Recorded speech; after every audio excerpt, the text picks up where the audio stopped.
Hi, Haley. Thanks for joining me today. I was hoping that in general terms you could talk about your role as a research chemist at a major company in the energy industry. Yeah, sure. Thanks so much for having me. I really appreciate it. As a GCGC subject matter expert, which is a term we use in the industry, or an SME, I'm basically in charge of analyzing both complex hydrocarbon and renewable matrices to just provide generalized technical support to both the refineries that we have here in the US, as well as all of our internal and external partners, both inside and outside Chevron. And really, that's through the qualitative and quantitative characterization that GCGC can provide. So that goes into looking at product quality as well as process diagnostics. So that's really needed for the development of a catalyst that can be used in the refinery itself, as well as process method optimization for new processing techniques, as well as detecting any potential issues.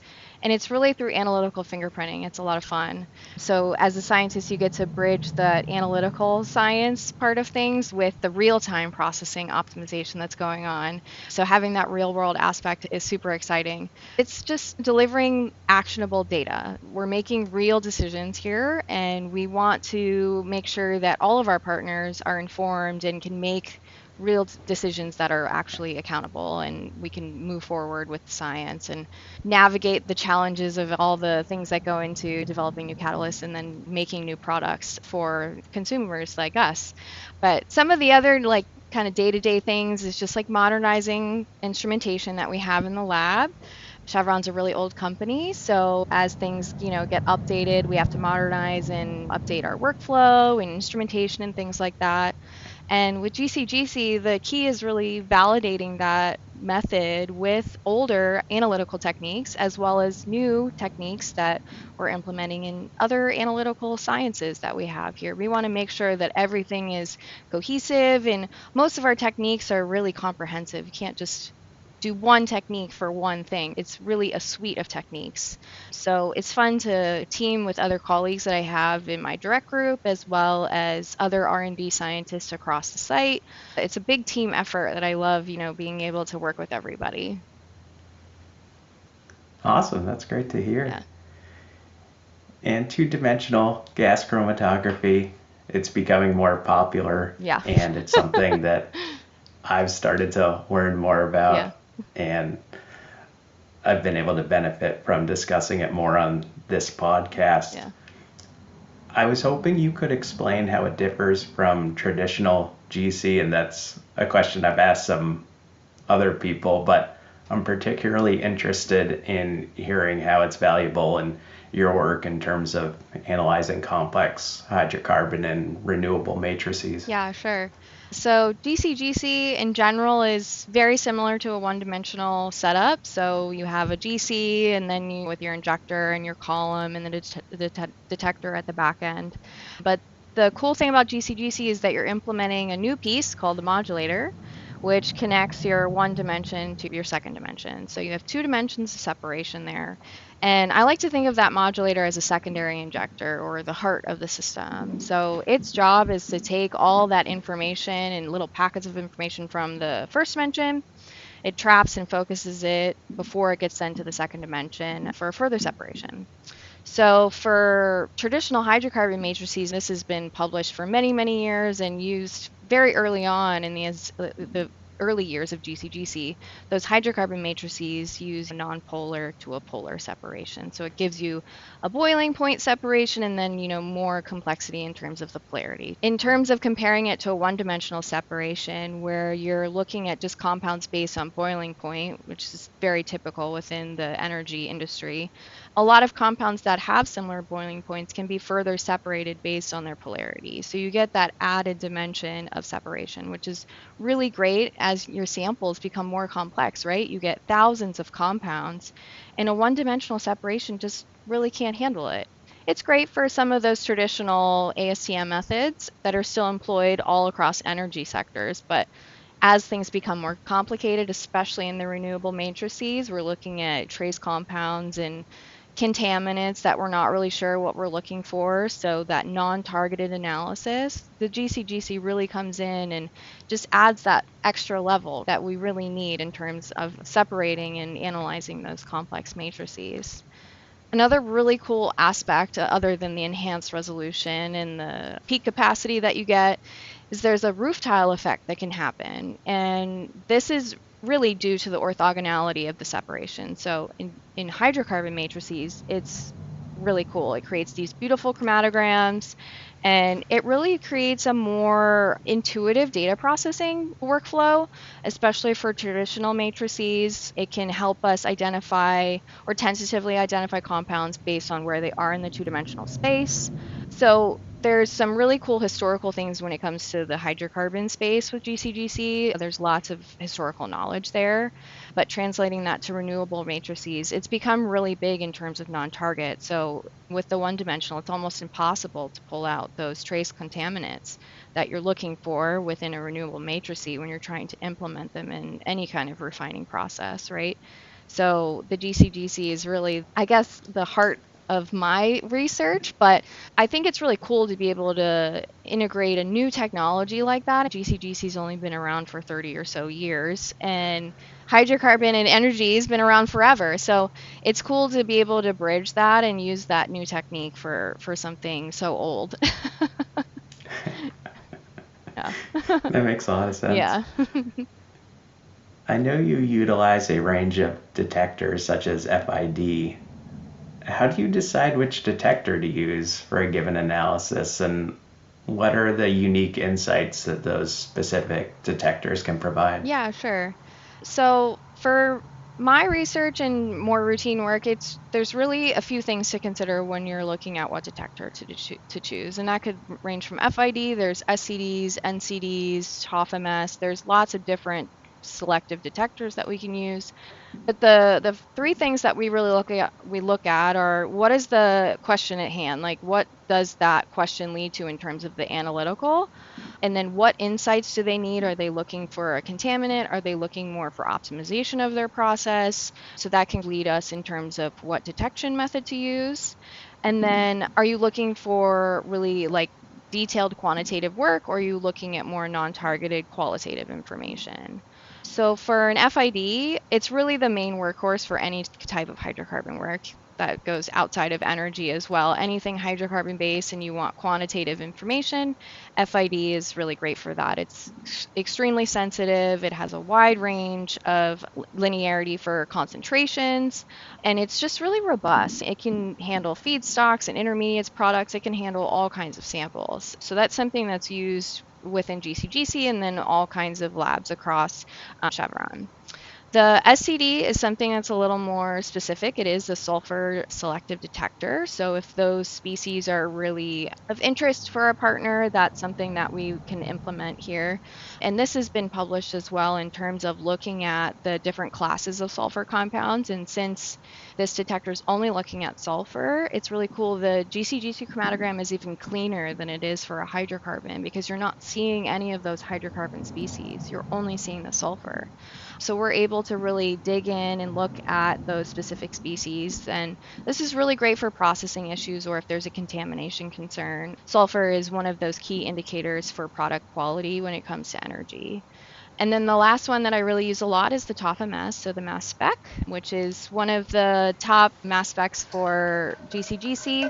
It has the fast acquisition rate that GCGC needs.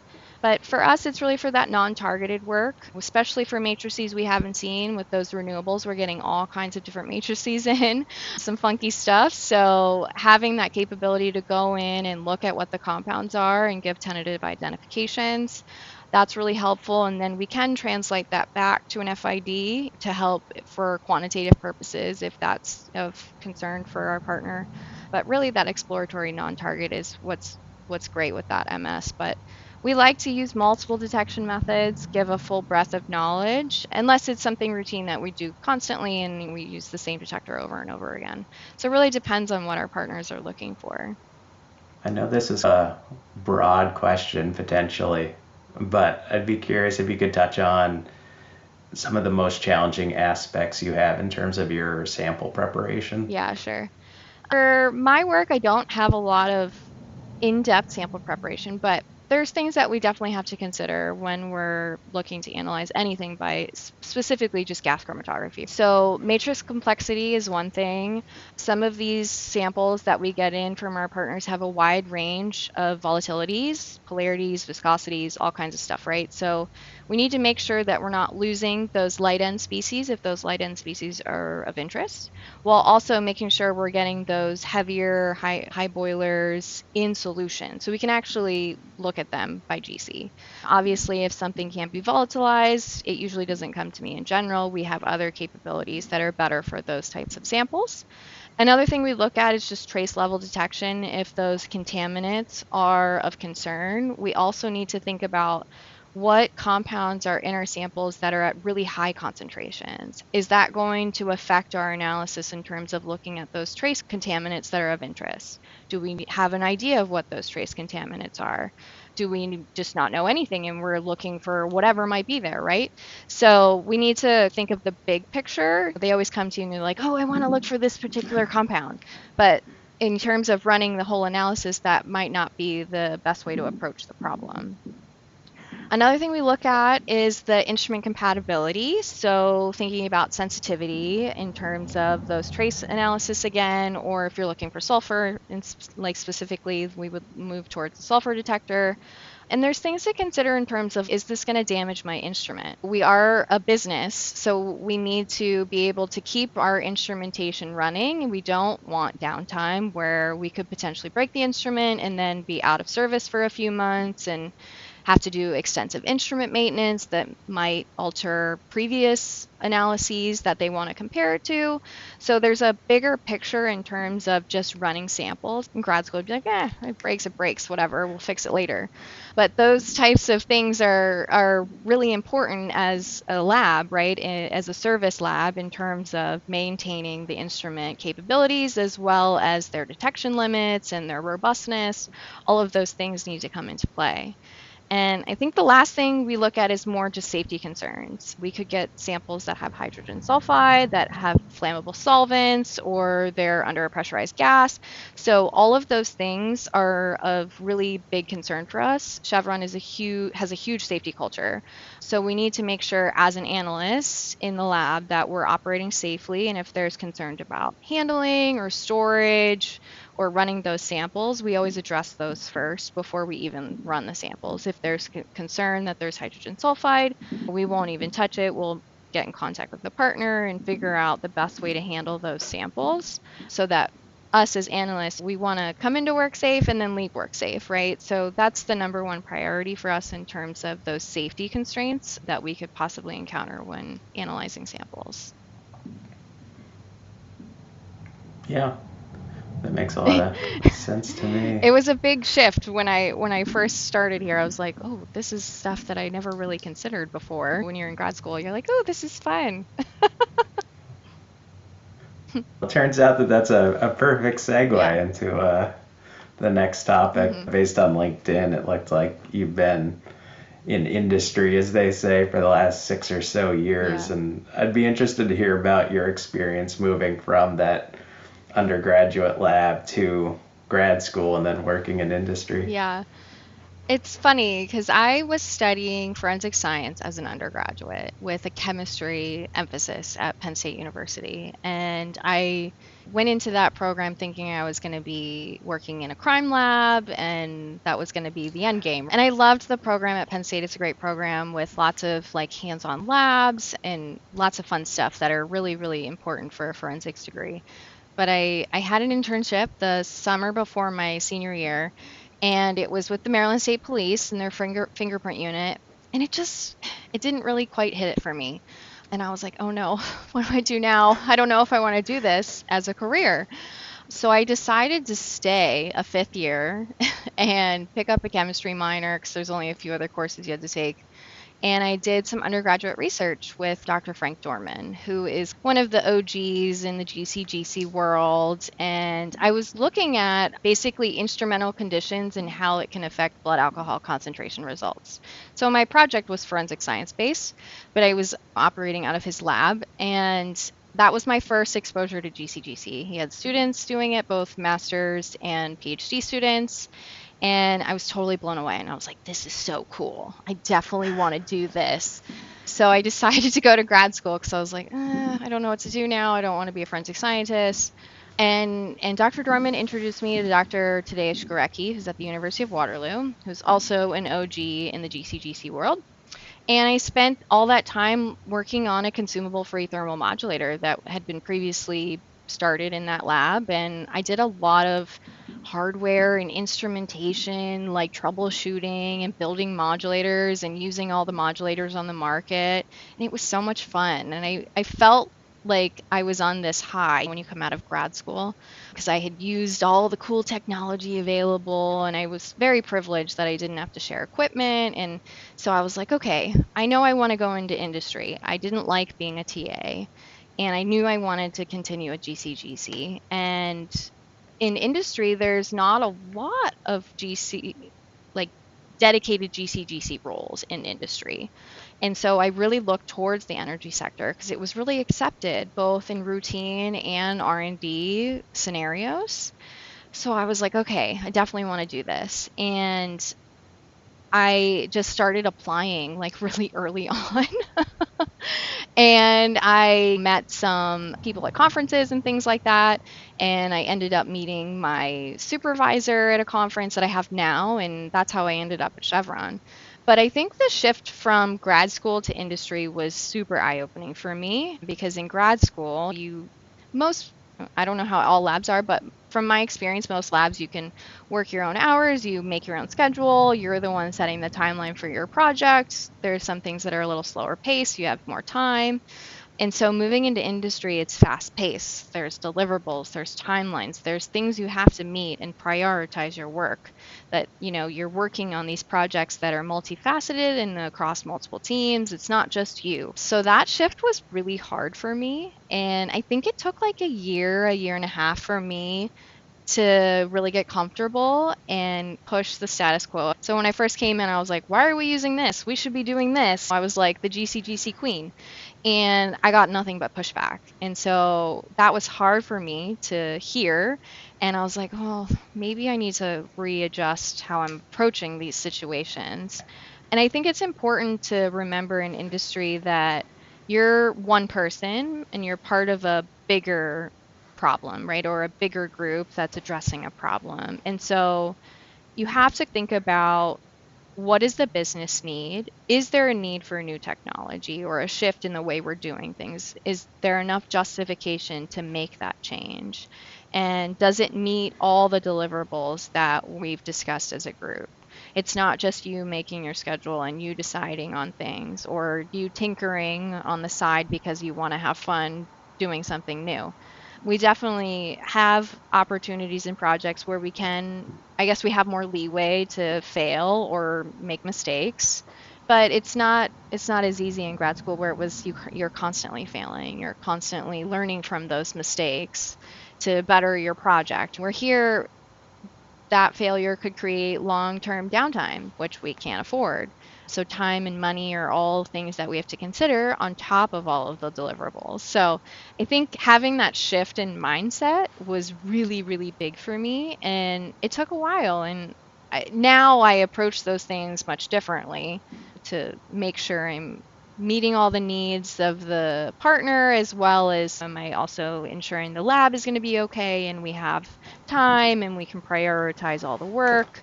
So it's a bigger picture that you have to think about before just jumping in. So, yeah. Absolutely. Yeah, you touched on a bunch of interesting things there. One, I would say I have a theory that I think the show CSI caused a lot of people of our generation to go into I forensic know. I know. I science. did love that show. I think I knew going in that it obviously wasn't going to be like that, but it just wasn't.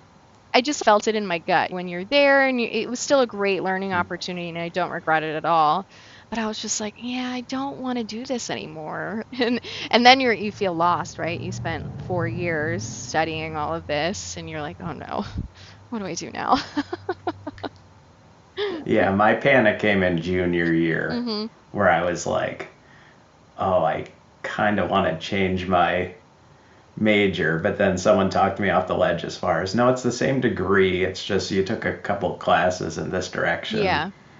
And yeah, I did a similar thing with that they advise people not to do. You go to grad school right after. Although I think in your line of work, that's a little more accepted in terms of people going right into grad school than Hmm. in business. They very much tell you to get some Right. experience. Even though I came in as a GCGC expert, I had no prior experience working in an energy industry. Yeah, I had looked at some diesel samples when I was in grad school. It's a great matrix to test out modulators.